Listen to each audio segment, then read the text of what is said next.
Hello friends, स्वागत है आपका आज की एक नई क्लास में।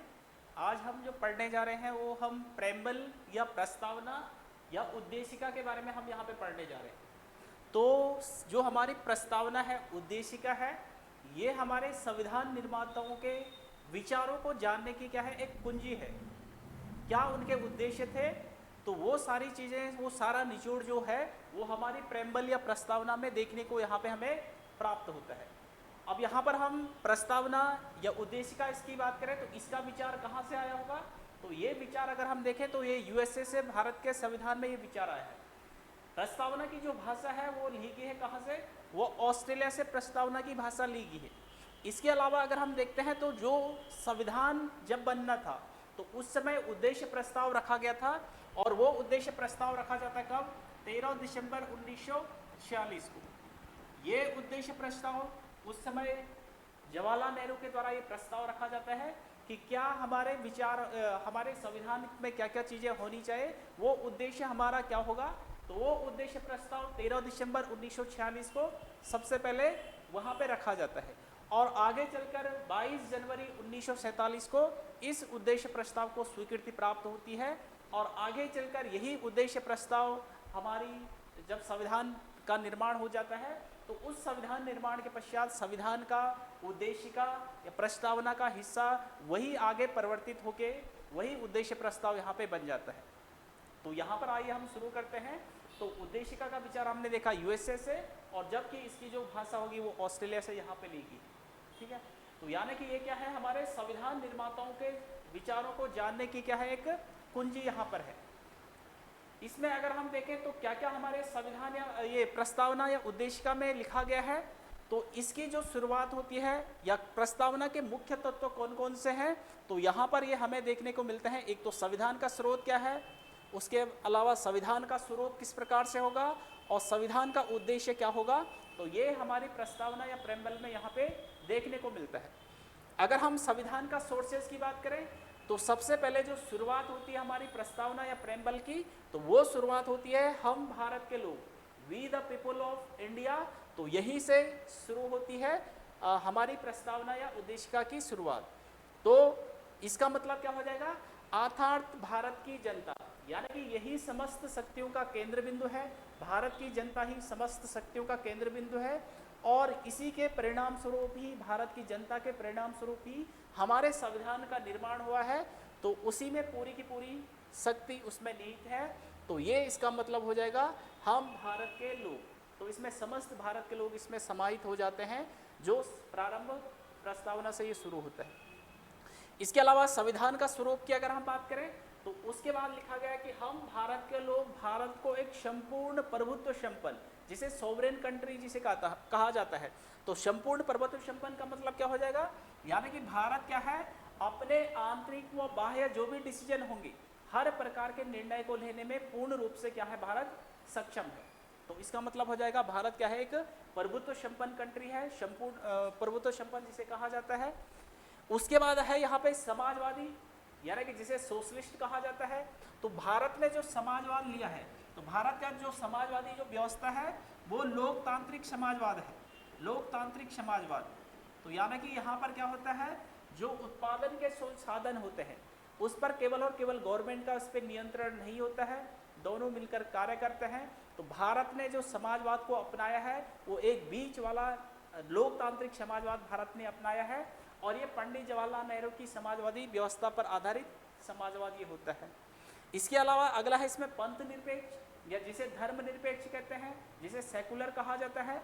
तो इसका मतलब क्या हो जाएगा, भारत ने किसी भी एक धर्म को नहीं मान्यता प्रदान की है, भारत सभी धर्मों को समान दृष्टिकोण से देखता है, सभी को समान रूप से मान्यता प्रदान करता है। तो भारत एक सेकुलर कंट्री यहाँ पर है, जिसे पंथ निरपेक्ष कहा जाता है। इसके अलावा लोकतंत्रात्मक, तो यानी कि यहाँ पर क्या है, भारत में लोकतंत्रात्मक व्यवस्था है।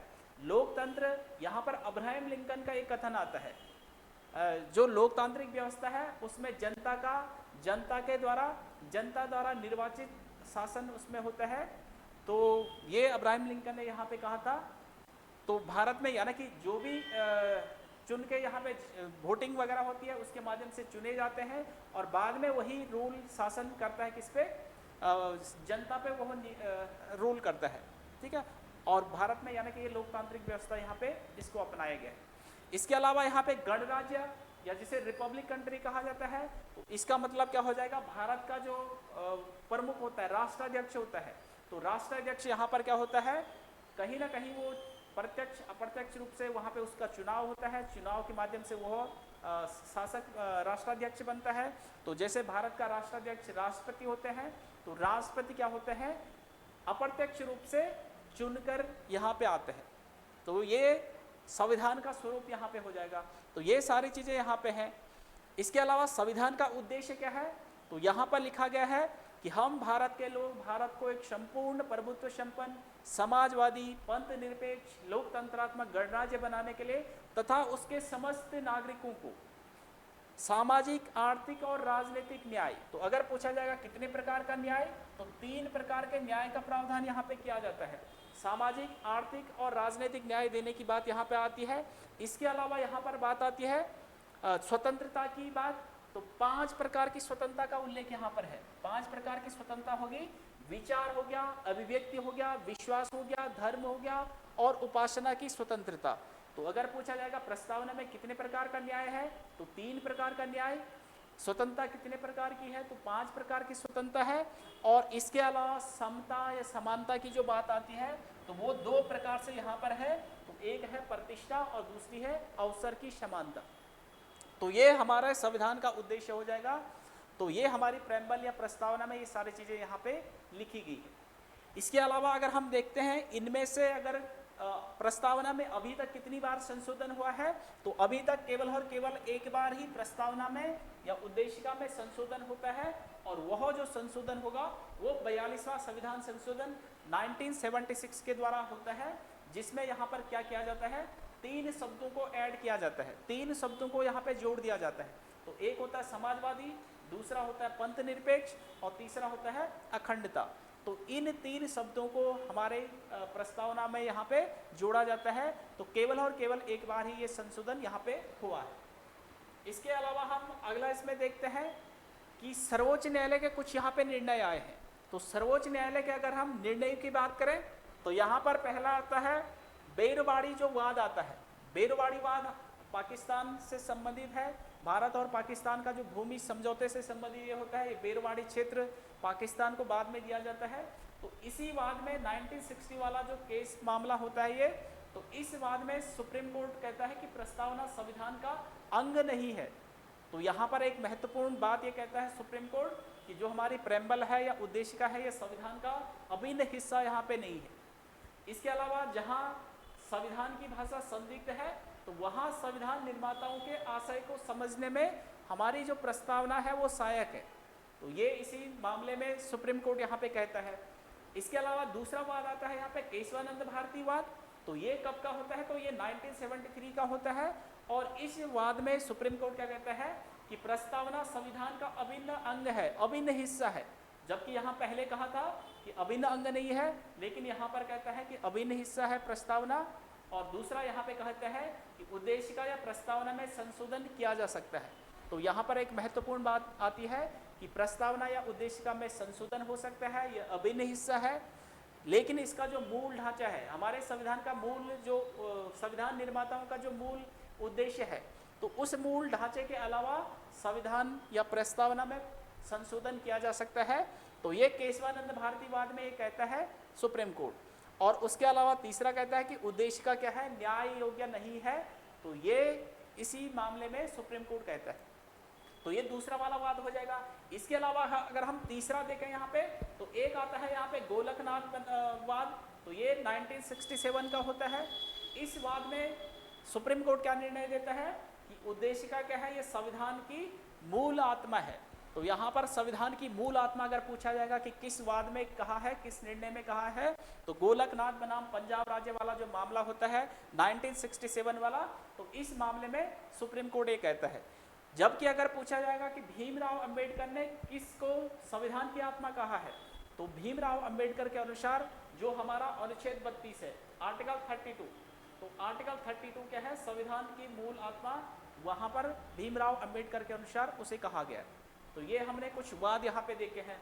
इसके अलावा अगर हम देखें यहाँ पे कि जो हमारी प्रस्तावना है उसको के.एम. मुंशी ने क्या कहा, तो के.एम. मुंशी ने यहाँ पे कहा कि यह क्या है, एक राजनीतिक जन्म कुंडली इसे कहा गया है, तो के.एम. मुंशी के द्वारा इसको कहा गया। इसके अलावा अगर हम सुभाष कश्यप की बात करें तो सुभाष कश्यप ने इसे कहा क्या कि संविधान शरीर है तो उद्देशिका क्या है, उसकी आत्मा है। तो ये सुभाष कश्यप के द्वारा ये कथन प्रस्तावना के संबंध में यहाँ पे कहा जाता है। तो आज के उसमें हमने प्रस्तावना या उद्देशिका के संबंध में संक्षिप्त में कुछ चीज़ें यहाँ पे पढ़ी हैं। तो ये है कि आपको निश्चित रूप से ये समझ में आया होगा। आज के लिए एक क्वेश्चन यहाँ पर है, एक प्रश्न यहाँ पर दिया गया है अंत में, प्रस्तावना में संशोधन किस संशोधन के द्वारा हुआ है। तो ये आपको यहाँ पे कमेंट्स बॉक्स में बताना है आपको कि यहाँ पर इसका जो राइट आंसर है वो क्या होगा कि प्रस्तावना में संशोधन किस संविधान संशोधन के द्वारा हुआ है। ए है इसमें 44वां संविधान संशोधन 1978, बी है यहाँ पे 42वां संविधान संशोधन 1976, सी है यहाँ पे प्रथम संशोधन 1951 और डी है नन ऑफ दीज, इनमें से कोई नहीं। तो जरूर आप कमेंट्स बॉक्स में इसका आंसर दें, और अगर क्लास वीडियो पसंद आई होगी तो लाइक करें और शेयर करें, और नए हो चैनल पे तो ज़रूर सब्सक्राइब करें। Thank you.